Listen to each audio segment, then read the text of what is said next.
नमस्कार दोस्तों, आप देख रहे हैं हाल चाल भोजपुरी। दोस्तों आपको बता दें, भोजपुरी से अब बॉलीवुड भी पिछड़ने लगा है। जो कि भोजपुरी के एकमात्र स्टार खेसारी लाल यादव ने बॉलीवुड के बड़े बड़े सिंगरों को पीछे छोड़ दिया है और खुद आगे आ गए हैं। आप लोग इस तस्वीर जो देख रहे हैं, एक ग्लोबल आर्टिस्ट का लिस्ट है जिसमें खेसारी लाल यादव 16वें नंबर पर है।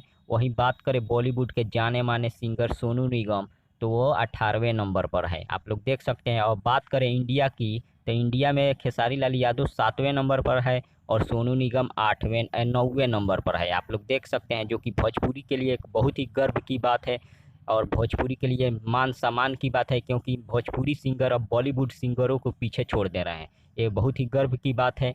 अब इसके बारे में आप सबका क्या कहना है, कमेंट के जरिए हमें बता सकते हैं। तब तक बने रहिए हमारे साथ, मिलते हैं अगले खबर में। धन्यवाद।